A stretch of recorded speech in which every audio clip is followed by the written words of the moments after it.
The rain fell in sheets, a cold, miserable curtain over the neon-drenched streets of New York, blurring the harsh city lights into watery streaks.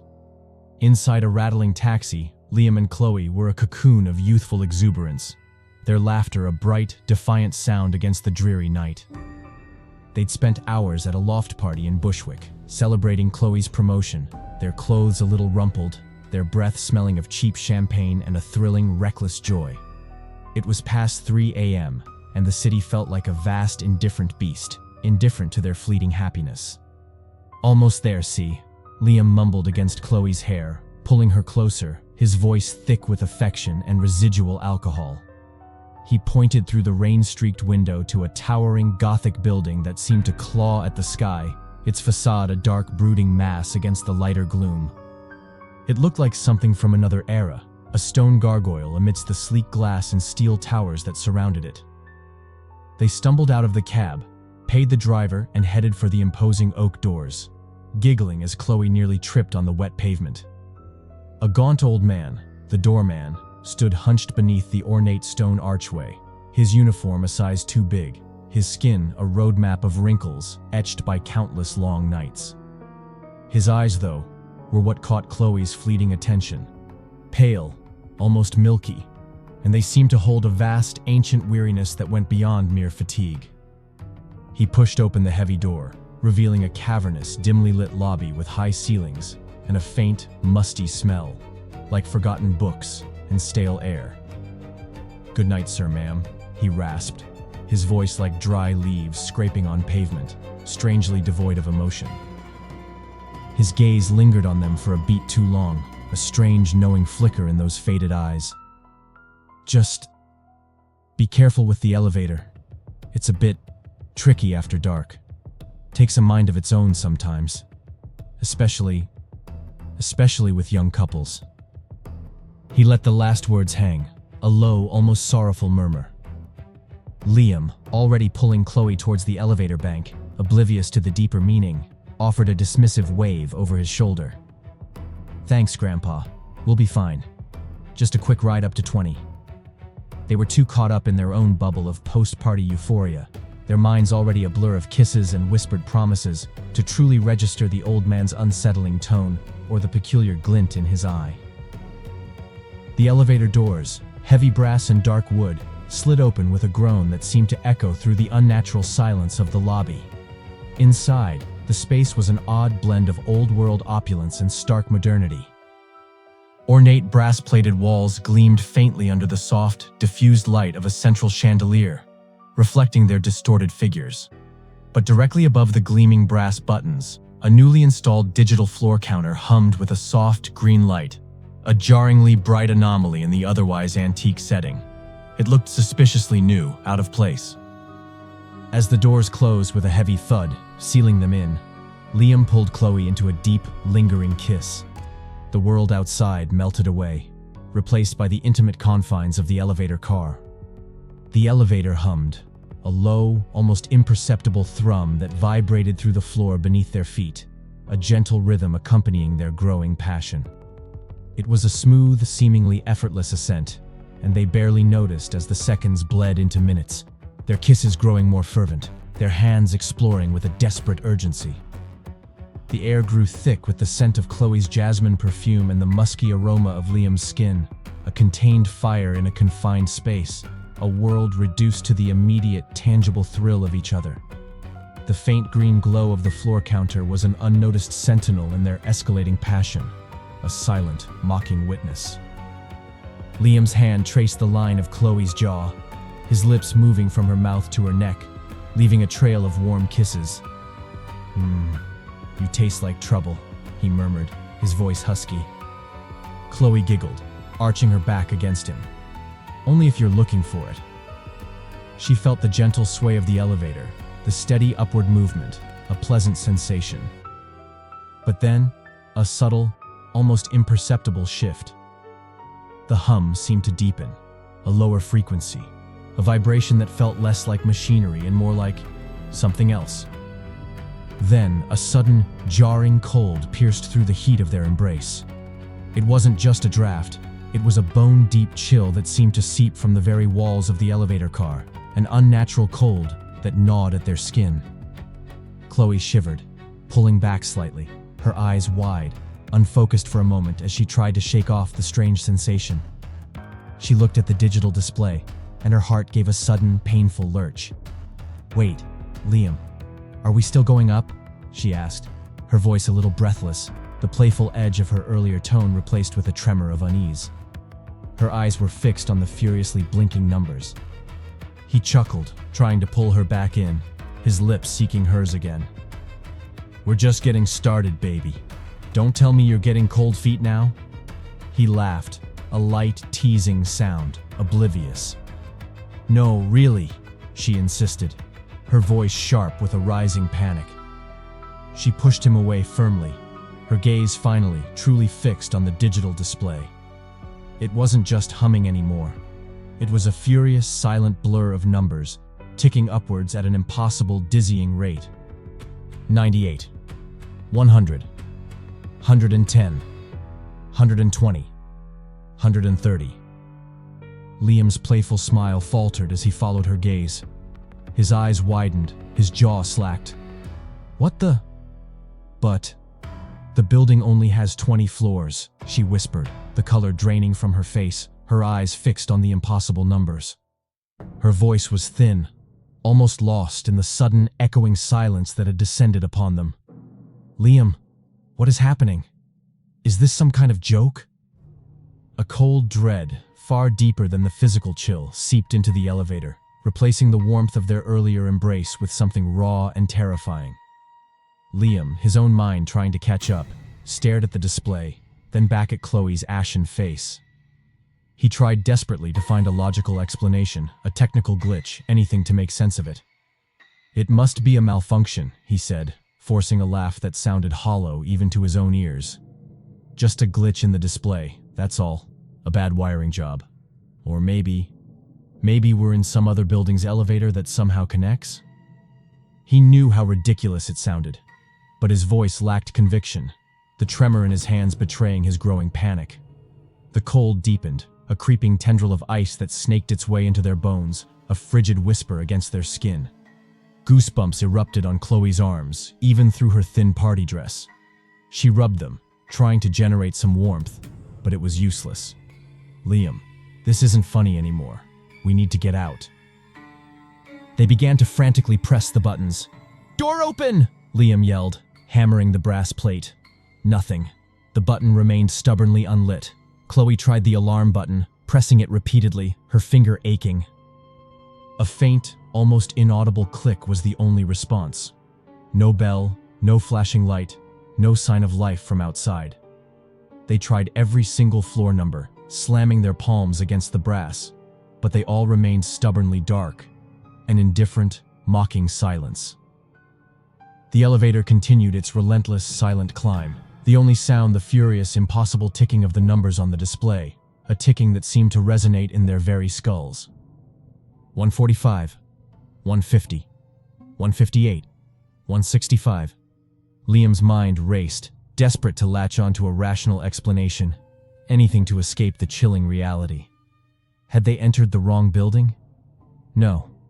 Chloe's address, their apartment number. It was all printed clearly on the invitation, taped to the fridge door. Was it a prank? Some elaborate, sick joke by their friends? But the raw, animal fear in Chloe's eyes was too real, the chill in the air too profound, the metallic, almost electrical tang too strong. Then, the doorman's words, dismissed moments ago, echoed in his mind, clear as a bell, cutting through the rising tide of his panic. "Good night, sir, ma'am. Just be careful with the elevator. It's a bit tricky after dark. Takes a mind of its own sometimes. Especially with young couples." And the way he had said it, the ancient weariness in his eyes, the almost pitying glance. Liam shook his head, trying to dismiss the memory, to push away the rising tide of fear. He remembered an old resident, Mrs. Gable, a wizened woman with a penchant for macabre ghost stories, who'd regaled him with tales of the building's past, tales he'd always found amusing. She'd spoken of the building's old foundations, supposedly built on a forgotten burial ground, or perhaps a site of a terrible tragedy, a fire that claimed a young couple long ago. She'd said it craved young love, needing to feed on it, to absorb its vital energy, to draw it higher and higher until it was gone. He'd dismissed it as a joke, a poor urban legend for the gullible tourists, something to tell after a few too many drinks. Now it felt sickeningly real, a chilling premonition unfolding around them. "Liam, it's been 20 minutes, Chloe sobbed, her voice cracking with terror as the display passed 180, then 190. "It can't be a display malfunction. We'd be through the roof of the city by now. We'd be in orbit." Her chest heaved with quick, shallow breaths, her small frame shaking uncontrollably, her eyes darting around the confined space, searching for an escape that wasn't there. I know, Liam snapped, his voice tight with his own mounting fear and frustration. "What do you want me to do, Chloe? Fly us out of here?" He hated the sharp edge in his voice, but panic was a cruel master. The mirror on the opposite wall, initially reflecting their frantic, distorted faces, began to fog, not from their agitated breath, but from an impossible, chilling frost that seemed to emanate from within the glass itself. It spread like a malignant blight, obscuring their reflections, replacing them with a swirling gray mist. The polished brass gleamed with a thin, unsettling layer of rime. The air grew heavy, thick with a smell like damp earth and something else, something metallic and faintly sickly sweet, like old clotted blood, or perhaps something even more ancient and sinister. They started to scream again, their voices hoarse, but the sound was swallowed by the thick, oppressive silence of the elevator, a silence that seemed to press in on them from all sides, suffocating them. The hum of the ascent was no longer gentle.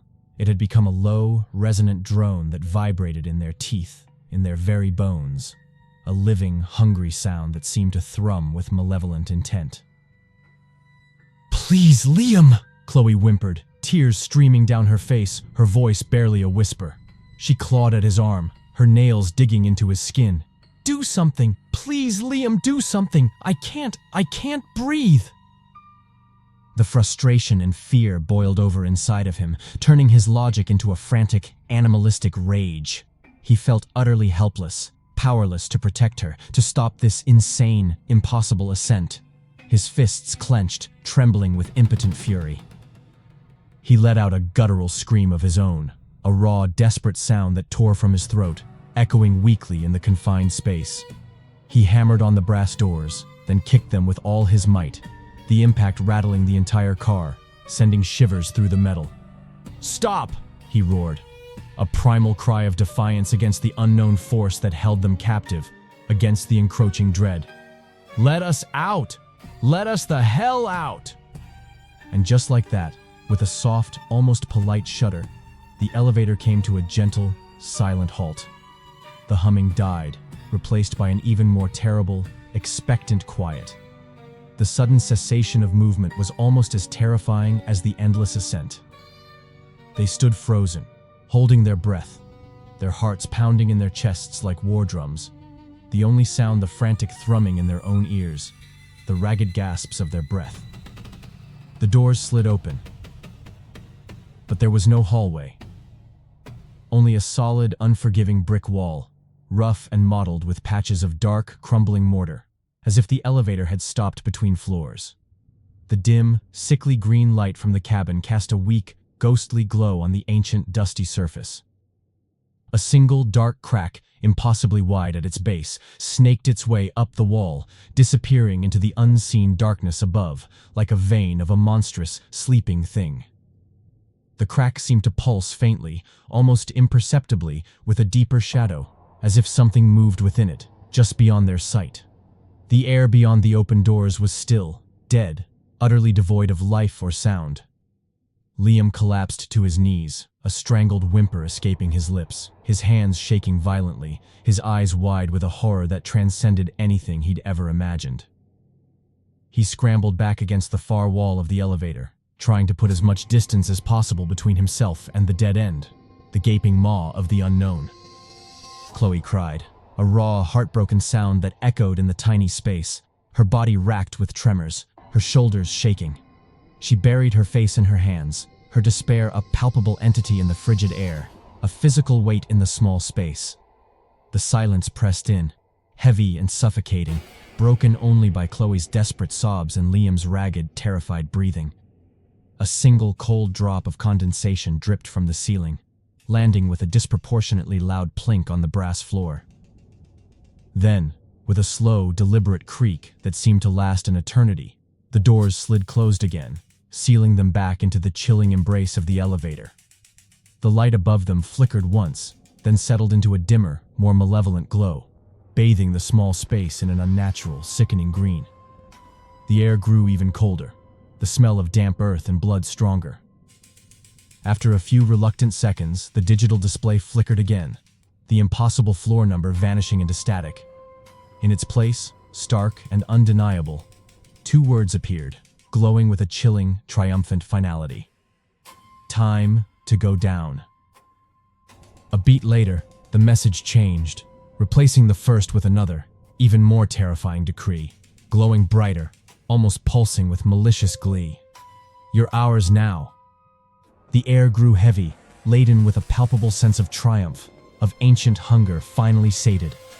A low, guttural growl, impossibly deep, seemed to vibrate through the very structure of the elevator itself, not from above or below, but from everywhere at once, a deep, resonant rumble that filled their ears and their minds. The light above them pulsed once, twice, then winked out completely, plunging them into a suffocating, absolute darkness. The last thing Chloe saw was Liam's wide, terrified eyes, reflecting the last dying glow of the display. With a gut-wrenching lurch that ripped a scream from Chloe's throat, the floor gave way beneath their feet. The elevator began to plummet, not with the controlled descent of a mechanical failure, but in a dizzying, terrifying free fall, an endless drop into the abyss.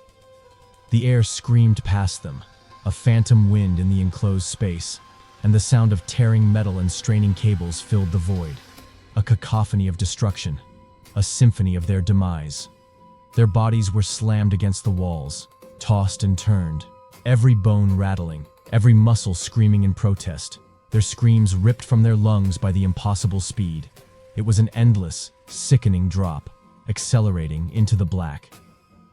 Down in the entrance hall, far below the churning terror, the old doorman looked up at the ceiling, his pale eyes gleaming in the dim light.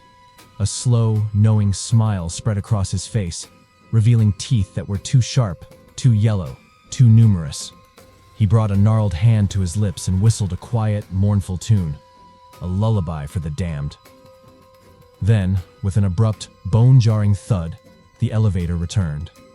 It rattled, settled, and with a soft, final sigh, the doors slid open to reveal the familiar, musty lobby. The space was empty, as if nothing had happened at all. The chandelier swayed gently, casting long, dancing shadows. The faint smell of ozone and something vaguely metallic lingered in the air, a ghost of the horror that had just transpired, soon to dissipate. The doorman merely turned, his back to the open elevator, and continued his silent vigil, waiting for the next late-night travelers, his smile fading back into a subtle, ancient contentment. The flickering fluorescence of the 11th floor hallway cast long, dancing shadows, doing little to dispel the gloom. Arthur Vance, a man whose patience was as thin as his hair and whose nerves were as frayed as his threadbare bathrobe, slammed his apartment door shut for the 4th time that hour. The source of his escalating irritation was relentless, a monotonous torment that had seeped into the very fabric of his late-night peace. The grating, mechanical groan of the building's ancient elevator, its brass doors opening and closing, ceaselessly. It was well past midnight, a time when a profound quiet usually settled over the pre-war structure, broken only by the distant, mournful wail of sirens from the sprawling city below. But tonight, it was this infernal, maddening rhythm that dominated, a relentless, intrusive thrum against the fragile walls of his composure. "Damn it all to hell," he muttered, his voice a low growl swallowed by the silence. He lived in apartment 11B, directly across from the gaping maw of the elevator shaft, a constant dark presence in his periphery. For an hour, he'd attempted to ignore it, burying his head under pillows, hoping it was merely a transient glitch in the aged machinery. But its sheer, audacious persistence, coupled with the way the hallway lights themselves, seemed to be stuttering in sympathetic disarray, dimming, brightening, then dimming again, had finally frayed his last nerve. Must be a power surge, he tried to rationalize, or the ancient wiring finally giving up the ghost. He stumbled to his landline phone, the receiver cold against his ear. Dead. No dial tone, just a flat, oppressive silence that mocked his efforts.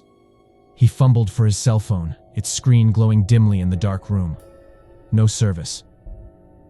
A cold, tightening knot began to form in the pit of his stomach. This wasn't just an inconvenience. It felt off. The very air in the apartment felt heavier, the temperature perceptibly colder, as if the building itself was holding its breath. The elevator's rhythmic clanking, once merely annoying, now seemed louder, more insistent, a distorted, grotesque heartbeat echoing through the silence. With a huff of raw resignation and a flicker of self-righteous anger, Arthur strode out into the hall. The erratic, sickly yellow flickering of the lights made the already aged and peeling wallpaper look like diseased skin, crawling with unseen horrors. The air was thick, cloying with the mingled scents of dust, damp concrete, and something else, something vaguely metallic, like old pennies or dried blood. He reached the elevator, its tarnished brass doors etched with forgotten swirling patterns that seemed to writhe in the dancing light.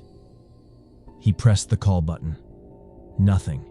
No ding, no hum, no reassuring mechanical sigh. Just the ceaseless thunk-clack from within its unseen depths.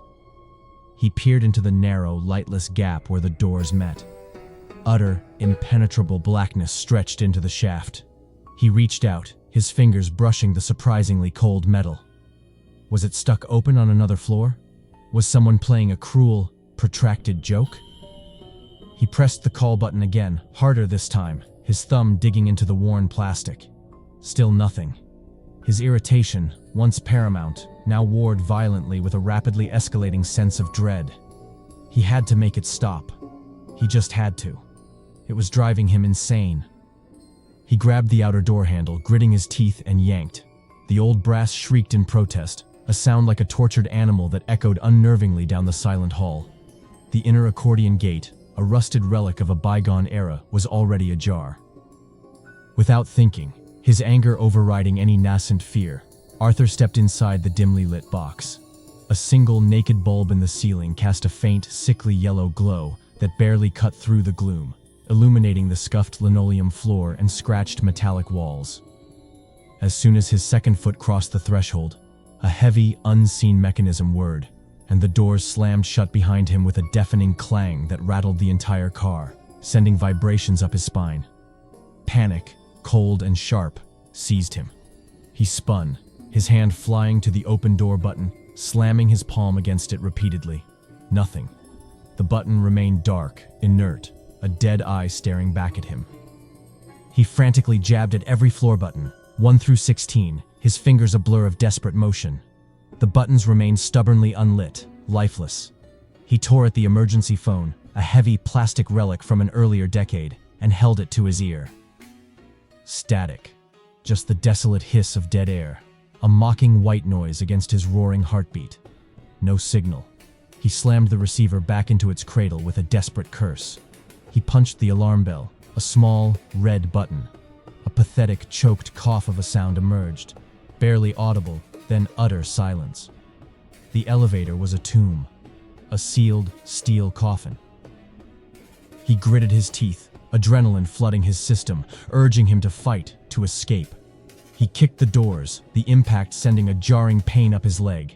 He shoved at them with his full weight, grunting with effort, straining every muscle. The old brass was immovable, a solid, unyielding barrier. He felt sweat prickle on his forehead, then trickle down his temples. The air grew stifling, thick with the smell of old oil, stale dust, and something else. something foul, like damp, overturned earth and decay. He coughed, a dry, rasping sound. He stopped, gasping for breath, his chest heaving, his eyes darting frantically around the small enclosed space. That's when he saw it. In the polished brass mirror on the back wall, a flicker. A swift, dark movement, indistinct, caught at the very edge of his vision. He whipped his head around, his eyes wide, but there was nothing there. Just the dull, smudged reflection of his own pale, terrified face staring back, distorted by the aged metal. He forced himself to breathe, deep, shuddering breaths, trying to regain a semblance of control. "It's just a trick of the light," he told himself, "a figment of your rapidly deteriorating composure." Slowly, cautiously, he took a tentative step towards the mirror. Then another, his eyes strained, peering into the shadowy reflections. The old mirror was cloudy, streaked with grime and ancient fingerprints, making it almost impossible to discern anything clearly. He leaned in closer, his breath misting the surface, trying to cut through the haze, trying to discern the anomaly he thought he'd seen. There was nothing. Just the distorted image of the sickly yellow light above, and his own strained, terrified reflection. His own face, pale and drawn, seemed to swim in the murky brass. His heart hammered against his ribs, a frantic drumbeat against the silence. He felt a sudden, inexplicable chill, raising goosebumps on his arms, prickling his neck. He was utterly alone in this metal box, trapped, suffocating, with only the echoes of his own fear for company. He lifted a trembling hand, intending to wipe away the grime on the mirror to get a clearer view of nothing. Just as his fingertips brushed the cold surface, a gaunt, skeletal hand, its skin papery thin and stretched taut over bone, shot out from behind his reflection. A face, withered and desiccated, with hollow eyes that burned with a malevolent, phosphorescent green light, materialized over his shoulder in the mirror's depth. Its mouth, a gaping, ragged tear in its decaying flesh, stretched into a silent, horrifying scream. The lights went out. Total, absolute blackness descended, crushing, suffocating. Arthur shrieked, a raw, animal sound of pure, unadulterated terror that tore from his throat. He thrashed backward, stumbling blindly, his arms flailing wildly, and crashed against the opposite wall. He scrambled into a corner, pressing himself against the cold, unyielding metal, his breath coming in ragged, desperate gasps, his body trembling uncontrollably. He couldn't see anything. The darkness was absolute, impenetrable, a thick shroud that swallowed all light. He could only hear the frantic, deafening pounding of his own heart, echoing in his ears, and the phantom sound of his own scream, lingering in the air. Then, a voice. It was a dry whisper, like brittle leaves skittering across forgotten pavement. Yet it filled the tiny space, resonating in his very bones, seeping into the marrow. "You're the one. I know what you did." Arthur whimpered, shrinking further into the corner, trying to make himself disappear. No, please. I didn't do anything. Help me. Just let me out." His voice was a pathetic sob. "Oh, but you did, Arthur," the voice rasped. Closer now, impossibly close, a chilling breath against his ear. He could smell something metallic and sickly sweet, like old, dried blood mixed with grave dirt. "You always were one to take what wasn't yours. A little extra change from the counter, a found wallet, a misplaced delivery package you thought no one saw. No one knew." "I don't know what you're talking about. I swear, this is a mistake. Please!" Tears streamed down his face, hot, stinging paths through the grime and sweat that coated his skin. His mind raced, desperately trying to connect the voice, the accusation, to anything real. A mistake? The whisper seemed to coil around him, slithering into his very pores, chilling him from the inside out. "No, Arthur. This is destiny. Your destiny. And you know me. I am the lady upstairs." The words hit him like a physical blow, a punch to the gut that stole his breath. The lady upstairs, Mrs. Albright. Her apartment, 11A, just next door to his. The old woman had passed away 2 months ago, quietly, in her sleep, her body discovered by the police after neighbors reported a strange, sweet, cloying smell emanating from her unit.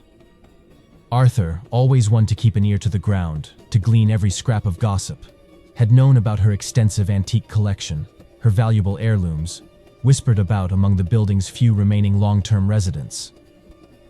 While the police were still investigating, while the apartment was empty and sealed, a yellow tape barrier across the door, he'd found a way in. A loose window lock on the fire escape, a forgotten key under a faded doormat, details he'd observed with the predatory cunning of a scavenger. Opportunistic greed, a familiar gnawing sensation, had consumed him. He'd lurked like a rat, slipping in and out under the cloak of night, stealing what he could, justifying each pilfered item by telling himself she wouldn't miss it, that it was just going to sit there, wasted. He'd taken a few pieces of antique jewelry, some small porcelain figures, a silver locket, and then the pendant. It was a strange, ornate thing, fashioned from tarnished silver, intricately filigreed, and holding a single large, dark, unpolished stone that absorbed the light. It hadn't looked like much, certainly not like the glimmering gold and diamond pieces he'd also seen, but it had a certain peculiar weight. He'd tried to sell it to a shady dealer downtown, a man with cold eyes and an even colder handshake, but the man had simply laughed, a harsh, dismissive sound, tossing it back across the counter, saying it had no value, just junk, some kind of weird tribal bauble. Annoyed, feeling cheated of his effort, Arthur had scornfully thrown it into a public trash can on his way home, dismissing it as utterly worthless, a forgettable piece of scrap. "No, no, Mrs. Albright, I'll give it back, all of it. Anything you want, I'll return it. Just let me out," he pleaded, his voice cracking, dissolving into desperate sobs. He could feel the cold, damp air seeping through his thin bathrobe, chilling him to the bone, a deep, pervasive cold that felt unnatural. "Mortal belongings?" the voice hissed, laced with a chilling amusement, a dry, rustling laugh. "I don't care about mortal belongings, Arthur. They are dust and shadows, fleeting and meaningless, as are you. You took a few baubles, a handful of trinkets. They are nothing, but you took something from me, something vital." "My pendant," she revealed. "You threw it away like trash, discarded it like refuse in a street bin. That pendant was not for riches, you fool. It was the anchor, the tether, the very essence of my release. Without it, my soul is trapped here between worlds, bound to this decaying structure, unable to find peace, unable to pass. Forever. And now you're going to stay with me. Forever." The whisper ended, replaced by a low, guttural growl that vibrated through the floor, up his legs, and into his chest. A cold, clammy touch, like a spider crawling over wet silk, brushed against his cheek. He screamed again, a desperate, hopeless sound that was swallowed by the thick darkness. Suddenly, with a jarring flash, the lights flickered back on. The sickly yellow glow returned, harsh and revealing, illuminating the horrors within. Arthur looked up, his eyes wide, bloodshot with terror, and saw her. The decrepit figure, the same one he'd glimpsed in the mirror, was standing directly in front of him, less than a foot away. Its face was a landscape of grotesque decay, its skin a stretched, translucent parchment over skeletal bone, its hollow eyes burning like green coals in their sunken sockets. Its mouth was a wide, toothless maw, fixed in a silent scream, a black void. It reached out a skeletal hand, long yellowed nails curving like talons, reaching for him. Arthur opened his mouth to scream again, but no sound came out. His vocal cords seemed to have seized, paralyzed by the overwhelming terror. The car seemed to fill with an unbearable cold, an icy dread that permeated his very being, coupled with the horrifying stench of decay and death, now sickeningly strong. Across the hall, on the other side of the building, Mrs. Henderson from 11F, a notoriously light sleeper, stirred from her slumber. This time, it wasn't just a distant, choked cry that had woken her, but a louder, more distinct sound. A sudden, raw, guttural shriek, followed by a series of frantic thuds. "Sounds like old Arthur's having another one of his nightmares," she grumbled, pushing aside her silk sheets. Yet, a faint tremor of unease rippled through her. That scream had been different, more desperate. She padded out into the hallway, pulling her floral robe tighter around her, her slippers whispering on the worn carpet. The elevator was still, silent. No more thunk-clack. She pressed the call button. With a soft, reassuring chime, the brass doors slid open. The elevator car was empty, the yellow light inside casting a dull, ordinary glow. Nothing out of the ordinary. She sniffed, detecting a faint, almost imperceptible musty odor, but dismissed it as the usual old building smell. She sighed, shook her head at her overactive imagination, and went back to bed.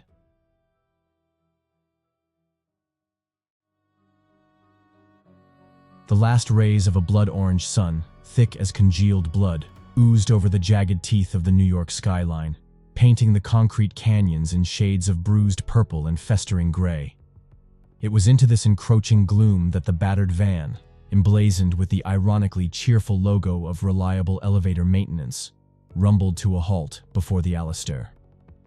The building was an architectural cadaver, a skeletal finger of blackened limestone and tarnished brass, clawing at the bruised sky, a relic from an era of forgotten opulence, now wearing its age like a shroud of neglect. Frank, burly and perpetually coated in a fine sheen of grease and sweat, consulted his grimy wristwatch. Past 7. Great. Another late one, Sal. Sal, younger, leaner, and perpetually wired on cheap coffee, just grunted, yanking his toolbox from the back. Dispatcher swore it was a routine check, said the old girl just needed a look-see, probably some fuse blown by a stray pigeon. An elderly doorman, whose face was a roadmap of forgotten tragedies, and whose eyes held the deep-seated weariness of a man who'd seen too much, materialized from the shadows of the ornate lobby. His voice was a low, gravelly rasp, like stones tumbling in a dry well. "You're the elevator men? You're late. The old girl doesn't like to be disturbed at night. She gets temperamental." Sal let out a short, dismissive laugh, brittle as dry leaves. "Temperamental? Don't worry, Pop. We'll be gentle. We're pros." The doorman's expression remained unchanged, a stoic mask. He simply handed them a heavy ring of brass keys. "Top floor. Penthouse C. The controls are up there." He gestured vaguely towards the elevator, its wrought iron gate a gaping maw in the dim light. Stepping inside, the air shifted, growing heavy, tasting of ozone and forgotten dust. The elevator car was a museum piece of dark, polished wood and intricate ironwork, humming with a low, almost mournful thrum. It felt less like a machine and more like something ancient, breathing. As the ornate gate slid shut with a heavy final clang, the small, enclosed space seemed to shrink, the silence pressing in. "This one is really old," Frank mused, running a calloused hand over the cool, pitted brass of the control panel. He tried to wipe the grime off with his thumb, leaving only a new smudge. "Maybe there are ghosts working it. Look if he doesn't move by itself when I'm up there, okay?" He offered Sal a forced grin that didn't quite reach his tired eyes. Sal chuckled, the sound thin and unconvincing in the suddenly frigid air. "Yeah, right. A haunted elevator. That's a new one." He tried to sound casual, but his eyes darted nervously to the flickering light fixture above. The ascent began, a slow, creaking, almost agonizing climb. Each floor was announced by a soft, almost apologetic ding that sounded less like a bell and more like a distant sigh. The cables groaned, a metallic lament echoing down the shaft. They felt the subtle sway of the ancient car, a feeling of being suspended precariously over a deep, dark void. When the indicator finally lit up PH for penthouse, the doors scraped open with a reluctant shudder, revealing a dimly lit, opulent hallway, where shadows stretched and danced like spectral figures. As per protocol, they disabled the controls, wedging a thick wooden block into the door to keep it from closing. Frank would stay with the elevator, ensuring it remained static, while Sal took the perilous climb to the engine room on the roof. "All right, Frankie," Sal said, his voice a little too loud, grabbing his tool bag. "Don't let the ghosts get you, and try not to scratch the antique wood, or old man Alistair might come back to haunt us." He tried to joke, but his eyes kept darting to the darkness at the end of the hall, where a steep, narrow steel ladder ascended into the blackness. Frank just grunted, leaning against the cool metal of the control panel, a knot of unease already forming in his gut. He listened as Sal's heavy boots clanged against the ladder rungs, fading into the oppressive silence of the top floor. A few minutes later, Sal's voice, tinny and strained, crackled through the walkie-talkie. "Frank? You there?" "Loud and clear. Everything all right up there?" Frank asked, his own voice sounding unnaturally loud in the quiet. A string of curses, sharp and frustrated, answered him. "The damn door to the engine room was open, Frank, like somebody left it. Probably some neighborhood punks. I swear if they messed with anything." There was a pause, a moment of profound, unsettling silence. Then Sal's voice, suddenly raw with panic. "Frank, the door. It's shut and locked. The key's not working. It's jammed or something. I can't get it open." Frank's blood ran cold. He ran to the end of the hall, to the formidable steel slab that was the engine room door. It was solid, built like a bank vault, and it was undeniably, irrevocably shut. He shoved against it with all his weight, but it didn't even tremble. "I can't force it, Sal. This thing's built like a bunker. Solid steel." I know. Damn it." Sal's voice was edged with a tremor of fear, a sound Frank rarely heard from his usually unflappable colleague. All right.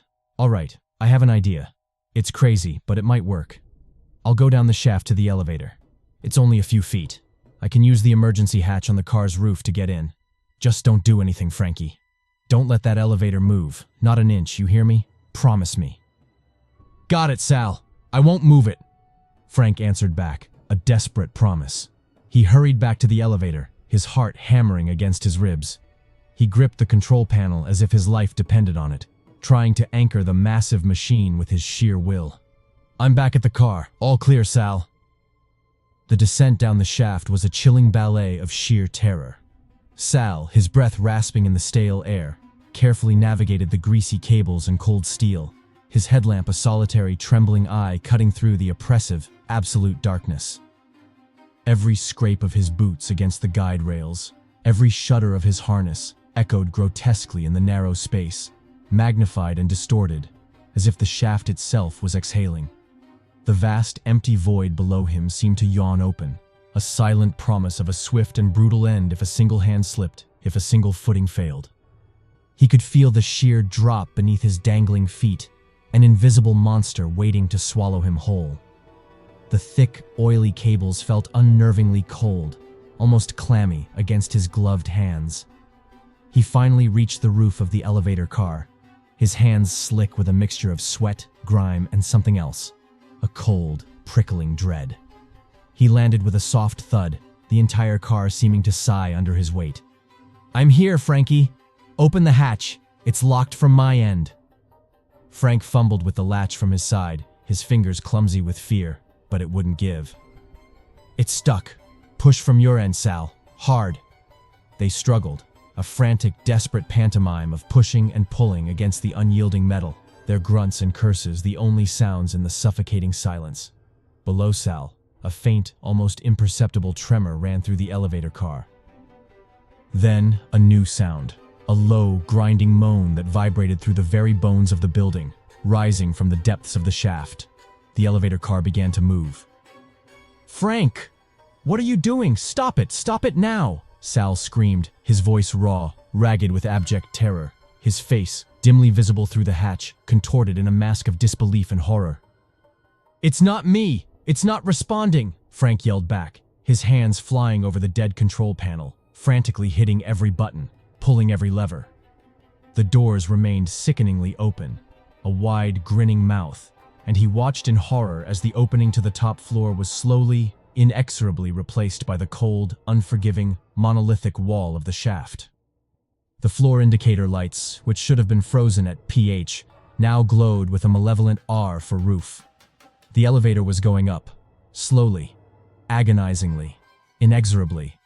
It ascended, a mechanical beast with a mind of its own, a silent, implacable predator. Sal was trapped, pinned between the roof of the car and the closing gap, a human sacrifice being offered to the grinding machinery above. He clawed at the walls of the shaft, his fingers searching for a hold that wasn't there, his eyes wide with a terror that Frank would carry to his grave. He screamed again, a primal, gut-wrenching sound that was abruptly, horrifically, cut short by a sickening crunch of tearing metal, a sickening wet thud. The elevator stopped. Frank was alone, his friend's final desperate cry echoing in his ears, a sound that would forever be seared into his memory. He stared at the spot where Sal had been, his mind struggling to process the unholy horror of what he had just witnessed. Bile rose in his throat. He fumbled for his phone, his hands shaking so violently he could barely hold the cold plastic. No signal, just the dead hum of a machine that had just claimed a life. A loud, jarring metallic clang, like a giant hammer striking a forgotten gong, echoed from the depths of the shaft below. The elevator jolted violently, a convulsion of tortured steel. Then, with a deafening screech of tearing metal, the floor beneath Frank's feet gave way. Not a fall, but a sickening drop, the very ground dissolving beneath him into a gaping black void. He was falling, but his hands, acting on pure animal instinct, shot out, snagging the cold, smooth handrail of the elevator car. He was dangling, suspended over a bottomless abyss, his arms screaming in protest, tendons stretched to their breaking point, his grip already failing. The rough, cold metal of the handrail bit into his palms. He looked up, his own terrified, sweat-streaked face reflected in the polished brass of the elevator's mirror. But it wasn't just his face. Behind him, slowly materializing from the shadows, was a figure. Sal. His face a grotesque, twisted mask of horror, but his eyes were wide, black pits, and his lips were drawn back in a silent, mocking laugh. A laugh that somehow Frank could hear in his very bones. "Help me!" Frank screamed, his voice a raw, desperate croak, his muscles burning, trembling. "Somebody, please, for God's sake!" But there was no one. Only the spectral image of his dead friend, a silent, malevolent spectator to his final, terrifying moments. His fingers, slick with sweat and the residue of profound dread, began to slip. He could feel the handrail tearing from his grasp, the rough metal scraping against his skin, a burning friction. One last, desperate, wordless cry tore from his throat, a plea to a God he no longer believed in, to a world that had forgotten him. And then he fell. The fall was not quick. It was an eternity of wind screaming past his ears, of the blackness rushing up to meet him, of the awful certainty that every joint, every bone, was about to be obliterated. He heard the distant rhythmic thump of the descending car above him, a morbid countdown to his own demise. He closed his eyes, bracing for impact, for the sudden, complete cessation of everything. But the impact never came, not in the way he expected. Instead, the fall simply stopped, abruptly, not with a crash, but with a sickening lurch, as if he had landed in a pool of molasses. He lay there, disoriented, a throbbing pain blooming in his skull, the scent of damp earth and something metallic filling his nostrils. His eyes fluttered open to find himself in absolute darkness, a darkness thicker and more profound than any he had ever known. He could feel a cold, viscous liquid seeping into his clothes. Water? Oil? Or something else? He tried to move, to push himself up, but his limbs felt like lead. A searing pain shot up his leg. He managed to grope around, his hand encountering not concrete or metal, but something soft, yielding, yet oddly firm. It felt like flesh. Cold flesh. He recoiled, a gasp caught in his throat. Above him, the single remaining light in the elevator car flickered back to life, casting long, dancing shadows into the pit. The elevator, now perfectly still, hung ominously, its open doors a silent, mocking gateway to the world above. Frank could see the ornate, polished wood, the brass handrails, all bathed in the sickly yellow glow, seemingly untouched. He tried to call out again, but only a dry, rattling cough escaped his lips. His throat was raw, his voice a phantom. He felt a chilling presence around him, an invisible weight in the air that pressed down, smothering. The silence, broken only by the drip, drip, drip of the liquid around him, was more terrifying than any scream. He was not alone in the dark. He couldn't see anything, but he could feel it. Something vast and ancient stirring in the depths below him, something that had been waiting. The thump of the elevator cables above had ceased. Now, he heard a new sound, a faint, rhythmic slurp from the darkness directly beneath him. It was slow, wet, and utterly inhuman. Down in the lobby, the magnificent elevator doors slid open with a soft, gentle ding. The car was empty, pristine, waiting. Its polished brass gleamed under the chandeliers, utterly normal, utterly silent. The doorman, his eyes twin pinpricks of light in the dimness, stepped forward. He reached into his coat pocket, pulling out a small, tarnished silver bell. With a deliberate motion, he rang it once, a clear, sharp note that cut through the silence of the grand old building. "They laughed and made too much noise," he murmured to the empty, silent lobby. His voice a barely audible whisper, a secret shared only with the shadows. The old girl doesn't like that. No, she doesn't like that at all. He looked directly at the empty elevator car, a faint, almost imperceptible smile playing on his lips, a look of profound satisfaction. She needs to feed after all, and tonight, she's had her fill. He pocketed the bell, then slowly, deliberately, turned off the lobby lights, leaving the Alastair to the impenetrable darkness and the silent, hungry hum of its ancient heart.